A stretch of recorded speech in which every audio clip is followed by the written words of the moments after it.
चलिए आज का जो हमारा क्लास है वो है संस्कृत व्याकरण में उपसर्ग चैप्टर। ये छोटा सा है लेकिन इससे क्वेश्चन ऑब्जेक्टिव में एक दो आता ही है, तो इसको आप लोग को बताते हैं कि उपसर्ग क्या होता है, कितने प्रकार का उपसर्ग होता है और उपसर्ग कैसे उपसर्ग से जो बनता शब्द है वो कैसे बनता है उसके बारे में समझाते हैं। तो आप लोग इसे समझिए, ज्यादा हार्ड चैप्टर नहीं है, बहुत ईजी है, ध्यान से सुनिएगा, एक बार में ही समझ में आ जाएगा। तो देखिए उपसर्ग क्या है, पहले इसको कहते हैं किसको, उपसर्ग।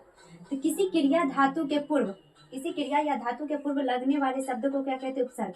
इतना याद रखे, एक उपसर्ग होता है, एक प्रत्यय होता है। तो प्रत्यय जो हमारा होता है वो बाद में लगता है और उपसर्ग जो होता है वो पहले लगता है। तो किसी क्रिया, क्रिया कहने का मतलब धातु, तो किसी क्रिया धातु के पूर्व लगने वाले शब्द को क्या कहेंगे, उपसर्ग कहेंगे। क्या कहेंगे, उपसर्ग। तो आप लोग से क्वेश्चन पूछा जाएगा कि किसी क्रिया या धातु के पहले लगने वाले शब्द को क्या कहा जाता है। ऑप्शन में रहेगा उपसर्ग, प्रत्यय, संधि और उसके बाद रहेगा, मान लीजिए इनमें से कोई नहीं था, क्या लगाइएगा आप लोग आंसर, उपसर्ग। क्या लगाइएगा, उपसर्ग। तो किसी क्रिया या धातु के पूर्व, पूर्व यानी कि पहले लगने वाले शब्द को हम क्या कहते हैं, उपसर्ग कहते हैं। ये इतना समझ में आया। अब देखिए आगे, संस्कृत में उपसर्गों की कुल संख्या 22 है। संस्कृत में उपसर्गों की कुल संख्या क्या है, 22 है। तो आप लोग से क्वेश्चन पूछा जाएगा संस्कृतों में उपसर्गों की संख्या कितनी है। ऑप्शन में 22, 18, 20, 24। तो आप लोग का आंसर क्या हो जाएगा, 22 हो जाएगा। या मतलब कि इसी तरह से क्वेश्चन रहेगा। और दो तरह से क्वेश्चन, सॉरी, एक रहेगा डिफिनेशन वाला क्वेश्चन कि किसी क्रिया या धातु के पूर्व लगेगा तो उसे क्या कहेंगे, उपसर्ग कहेंगे। और उपसर्गों की संख्या कितनी है, तो 22 है। ये समझ में आएगा। और 22 कौन कौन सा उपसर्ग है, तो ये इसके बारे में समझते हैं। पहला हो गया पर, परा, अप। यह पहला दूसरा नहीं है, मतलब कोई भी आगे पीछे हो सकता है। प्र, परा, अप, सम, अनु, अव, निस, नीर, दुस, दूर, वी, आंग, आ, नी। आंग को हम आ करके भी बनाते हैं। नी, अति, अपि, अति, सु, उत, अभि, प्रति, परि, अप। ये हमारा उपसर्ग का नाम है। तो देखिए आप लोग इतना एक दो चार बार इसको मतलब कि रीडिंग कीजिएगा तो याद हो जाएगा कि कौन कौन सा है। जिस तरह से देखिए इम्पोर्टेंट है, इसे 20 ज्यादा इम्पोर्टेंट है। पर, परा, सम, अनु, अब, निस, निर, वैसे कोई भी आ सकता है। लेकिन अगर कोशिश होगा कि 22 उपसर्ग याद होने का तो याद कर लीजिएगा, नहीं याद होगा तो इसका जो उपसर्ग से जो बनता शब्द है उसको एक लाइन में लिखवा देते हैं। 22 का जो 22 है, 22 का। और उसके बाद उसको आप लोग बनाइएगा बार बार तो बन जाएगा और याद भी हो जाएगा। तो इतना याद करिएगा कि जो किसी क्रिया या धातु के पूर्व लगेगा शब्द उसे उपसर्ग कहेंगे। संस्कृत में उपसर्ग की संख्या कितनी है, 22 है। कितना हो जाएगा, 22। इतना जरूर याद रखिएगा, ऑब्जेक्टिव में क्वेश्चन पूछा जा सकता है कि संस्कृत में उपसर्गों की संख्या कितनी होती है, 22। ये समझ में आ गया। और कौन कौन सा उपसर्ग हो गया हमारा 22 में, पर, परा, प्र, परा, अप, सम, अनु, अव, निस, नीर, दुस, दूर, वी, आन, या, आ, नी, अदि, अपि, अति, सु, उत, अभि, प्रति, परि, अप। तो ये इतना हो गया। इतना आप लोग नोट कीजिए। इससे जो शब्द बनता है 22 उपसर्ग से वो लिखवा देते हैं और आप लोग इसे ही याद कीजिएगा, ऑब्जेक्टिव में उससे क्वेश्चन आएगा। अब देखिए जो 22 उपसर्ग पढ़ाए हैं उससे जो शब्द बनेगा उसको समझा देते हैं किस तरह से शब्द बनेगा और किस तरह से क्वेश्चन पूछा जाएगा। तो जितना हम यहाँ पे जो उपसर्ग से बनने वाला शब्द है इतना लिखवाए, आप इतना भी कर लीजिएगा तो आपका एक भी एग्जाम में क्वेश्चन नहीं छूटेगा। तो देखिए किस तरह से बनेगा और कैसे बनेगा और किस तरह से क्वेश्चन आएगा। तो देखिए पहला जो हम लिखे उपसर्ग प्र, तो प्र से क्या बनेगा, प्रचार और प्रसार। अब देखिए किस तरह से क्वेश्चन बनेगा, एक समझा देंगे उसी तरह से समय बनेगा। तो देखिए प्रचार इस तरह से दे देगा, दे देगा क्वेश्चन, प्र से निम्नलिखित सा कौन सा शब्द बनेगा। तो ऑप्शन में दे देगा आप लोग का प्रचार, एक दे देगा पराजय। उसके बाद मान लीजिए एक तरह से आप लोग को दे देगा एक परचारा यानी कि एक ऊपर रेफ करके जो आता है आधारा उस तरह से, और मान लीजिए इनमें से सभी। तो क्या बन जाएगा हमारा सही ऑप्शन क्या हो जाएगा, ये इस तरह से बनेगा जो प्रचारा। ये एक क्वेश्चन इस तरह से पूछा जाएगा। अब दूसरा क्वेश्चन का टाइप से समझिए, एक दे देगा प्रचार में कौन सा उपसर्ग है। तो प्रचार में कौन सा उपसर्ग है, ऑप्शन में प्र, परा, अंग, नी। तो क्या हो जाएगा हमारा प्र, क्या हो जाएगा प्र आंसर हो जाएगा। ये समझ में आया। उसी तरह से देखिए पराजय में क्या बनेगा, पराजय। ये पराजय से कौन सा शब्द बनेगा, पराजय या पराभव। तो इसमें भी आप लोग से पूछा जा सकता है कि पराजय में कौन सा उपसर्ग है, परा, पर, नी, अव। तो क्या हो जाएगा हमारा परा हो जाएगा, क्या हो जाएगा परा। ये समझ में आया आप लोगों को। अब देखिए अगला देखिए अप है, तो अप से कौन सा शब्द बनेगा, अपमान, अपकारा। तो ये शब्द दे देगा और इसमें से कौन सा उपसर्ग जुटा है तो वो आप लोग को ऑप्शन में रहेगा। ऑब्जेक्टिव वाले जो क्वेश्चन उसमें ऑप्शन रहेगा तो उसको आप सही तरीके से सही आंसर जो होगा वो टिक कीजिएगा। तो देखिए आप लोग इसको ध्यान से समझिए किस तरह से बनेगा। और इतना जो लिखवा है 22 का वो पूरा आप लोग याद कर ही लीजिएगा ताकि आप लोग का क्वेश्चन उपसर्ग का एक भी गलत ना हो। तो देखिए अब परा से क्या बनेगा, पराजय, पराभाव। अप से क्या बनेगा? अपमान, अपकार। सम से क्या बनेगा? संवाद, संसार।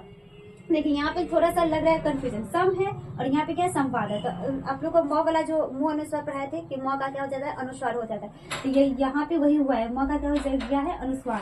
तो यहाँ पे संवाद में रहेगा तो कौन सा उपसर्ग होगा? स नहीं होगा, क्या होगा? म होगा। क्या होगा? म वाला, सम, यानी कि स और म हलंत वाला होगा। तो ये भी ध्यान रखिएगा कि किस तरह से कहाँ पे मतलब कंफ्यूज। जैसे इसमें प्राचार में तो सीधे डायरेक्ट क्लियर हो रहा है कि प्र होगा, पराजय में परा होगा, अपमान में अप होगा।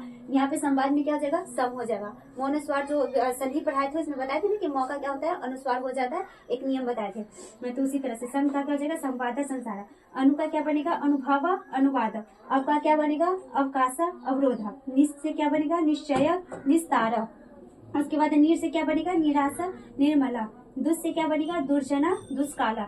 अब आगे देखो, दूर का क्या बनेगा? दूराचार, दूराग्रह। वी से क्या बनेगा? विहार, विरोध। अंग से क्या बनेगा? आचार, आ या आहार। नि से क्या बनेगा? निषेध, निदानम। अधि से क्या बनेगा? अधिकार या अधिभार। तो इसमें क्वेश्चन पूछ देगा कि अधिकार में कौन सा उपसर्ग लगा है? तो अधि। या इस तरह से पूछेगा कि विहार में कौन सा उपसर्ग लगा है? तो वी। निषेध में कौन सा उपसर्ग लगा है? नी। दुराचार में कौन सा उपसर्ग लगा है? दूर। उसके बाद देखो, निर्मला में कौन सा उपसर्ग लगा है? नीर। दुष्काल में कौन सा उपसर्ग लगा है? दूस। ये भी ध्यान दीजिएगा कि कौन सा सा लगा है। यहाँ पे कौन सा सा है? मूर्धन्य सा। कौन सा सा है? मूर्धन्य सा। तो मूर्धन्य सा वाला क्या हो जाएगा? हमारा क्या बन जाएगा? दुष्काला बन जाएगा। क्या बनेगा? दुष्काला बनेगा। ये समझ में आया? तो यहाँ पे आप लोग ये जॉब पूछेगा कि कहाँ से आए, तो ये आप लोग को संधि में बताए थे, संधि जो बताए थे ये वाला, या यहाँ पे आप लोग छोड़ दीजिए दुर्जना, थोड़ा सा कंफ्यूजन हो जाएगा। ये वाला लिख लीजिए, आप लोग को याद रहेगा। दुर्जना ना लेकर आप लोग लिख लीजिए, मान लीजिए दुष्टा लिख लीजिए। क्या लिख लीजिए? दुष्टा। क्या लिख लीजिए? दुष्टा। इस तरह से याद कर लीजिए, दुष्ट। तो क्या हो जाएगा? ये आप लोग को अभी सकार बताए थे, क्या हो जाता है? मूर्धन्य सा हो जाता है। तो उसी तरह से यहाँ पे क्या बन गया हमारा? दुष्ट। तो इस तरह से ये बन गया। ये सब इम्पोर्टेंट नहीं है, जिस तरह से नीर, नीस, अव, अनु, अव, सम, पर, परा, ये सब है, तो इसको आप लोग याद कर लीजिएगा। तो ये आप लोग को 14 जो शब्द बनते हैं वो है। 8 और बचा हुआ, तब तक कितना लिखे? 8 जो बचा हुआ है वो भी बता देते हैं। चलिए, जो 8 बचा हुआ था उपसर्ग, उससे कौन सा शब्द बनता है और कैसे बनता है उसके बारे में समझते। देखिए अगला 15वां जो अति। अति से क्या बनेगा? अतिसार, अतिकाला। सु से क्या बनेगा? सुपुत्र, सुलेखा। उत से क्या बनेगा? उद्धार, उन्नति। 18 में अभि से क्या बनेगा? अभिमान, अभियोगा। प्रति से क्या बनेगा? प्रतिकार, प्रतिरोधा। परि से क्या बनेगा? परिभव, परिश्रमा। उप से क्या बनेगा? उपकार, उपहार। ये जो है अपि, अपि क्या है? इसका प्रयोग स्वतंत्र अव्यय के रूप में होता है। अव्यय एक मतलब कि एक वो भी चैप्टर है अव्यय, जिसमें जैसे अपि हो गया। अपि का मतलब क्या होता है? अपि मतलब होता है भी। क्या होता है? भी। इसका संस्कृत है, इससे कोई उपसर्ग शब्द नहीं बनता, इसका स्वतंत्र रूप से प्रयोग होता है। इसका किसके रूप में होता है? स्वतंत्र रूप से प्रयोग होता है। अगर आप लोग से दे देगा कि अपि से कौन सा उपसर्ग बनता है, तो इससे कोई उपसर्ग वाला शब्द नहीं बनता है। ये स्वतंत्र रूप से अव्यय के रूप में होता है। अव्यय में हमारा क्या हो जाए? जैसे कल, परसों, धीरे धीरे, यहाँ, वहाँ, जहाँ, तहाँ, ये सब जो शब्द हो गया हमारा, ये अव्यय का शब्द है। किसका शब्द है? अव्यय का शब्द है। तो अभी अगर आएगा कि अभी से कौन सा उपसर्ग बनेगा, तो इससे कोई उपसर्ग नहीं बनेगा। तो अगर गलती से बनाकर भी दे दिया गया अभी या, तो क्या होगा उसका आंसर? इनमें से कोई नहीं। अगर ऑप्शन रहेगा तो वो लगेगा इनमें से कोई नहीं, आंसर लगेगा। तो अभी का प्रयोग किसके रूप में होता है? स्वतंत्र अव्यय के रूप में होता है। या इस तरह से दे देगा कि इनमें से कौन सा उपसर्ग है जो स्वतंत्र अव्यय के रूप में होता है। इस तरह से क्वेश्चन रहेगा कि इनमें से कौन सा उपसर्ग है जो स्वतंत्र अव्यय के रूप में होता है। अपि, अधि, अभि, या मान लो आप लोग से अब, तो क्या होगा? हो जाएगा आंसर हम लोग का अपि हो जाएगा। क्या हो जाएगा? अपि। अपि मतलब होता है क्या? भी का संस्कृत होता है अपि। तो ये आप लोग को समझ में आया। ये 22 उपसर्ग था, इसे कौन कौन सा शब्द बनेगा वो शब्द लिख दिया। आप लोग इतना भी कर लीजिएगा तो आप लोग का एग्जाम में एक भी क्वेश्चन नहीं छूटेगा उपसर्ग से, और न ही गलत होगा। तो ये था हमारा उपसर्ग। मुश्किल से 30 यानी कि 30 मिनट, आधा घंटा का लेक्चर होगा। तो आप लोग इसे मतलब कि देखिए, आधा घंटा में आप लोग का उपसर्ग हो जाएगा। आधा या 15 से 20 मिनट रिकॉर्डिंग करने में तो थोड़ा सा ज्यादा टाइम लगता है। आप लोग इसको 1.5x पर भी देखकर जल्दी से आप लोग समझ सकते हैं। 2-4 वीडियो 2-4 बार देख लीजिएगा तो आप लोग को याद आ जाएगा कि उपसर्ग कितनी होता है, कैसे बनता है उपसर्ग, ये सब। और ये जो 22 उपसर्ग बनाए हैं इसे 1-2 बार देख लीजिएगा। इससे जो भी ऑब्जेक्टिव क्वेश्चन आएगा वो आप लोग एक भी गलत नहीं कीजिएगा और सही आंसर दीजिएगा। तो ये था हमारा उपसर्ग वाला चैप्टर। अब हम लोग का प्रत्यय है तो उसको पढ़ेंगे। प्रत्यय थोड़ा सा लंबा चैप्टर है, उसमें मान लीजिए 1-1.5 घंटा लग ही जाएगा। रिकॉर्डिंग करेंगे तो 1-1.5 घंटा का वो चैप्टर होगा। तो 1-1.5 घंटा में आप लोग का प्रत्यय भी खत्म हो जाएगा। लेकिन जो भी क्वेश्चन आया है PYQ में उतना आप लोग को पढ़ाएंगे, आप लोग का एक भी क्वेश्चन नहीं छूटेगा। तो आप लोग जो हमारा चैनल है संस्कृत भाषा जर्नी, उसे आप सब्सक्राइब कर लीजिए। आपके जो पास फ्रेंड है तो उसके पास भी भेज दीजिए, उन लोग का भी संस्कृत अच्छे से बन जाएगा। और जो भी एग्जाम में क्वेश्चन होगा वो अच्छे से सही से बनेगा। एग्जाम हॉल में एक भी क्वेश्चन नहीं छूटेगा।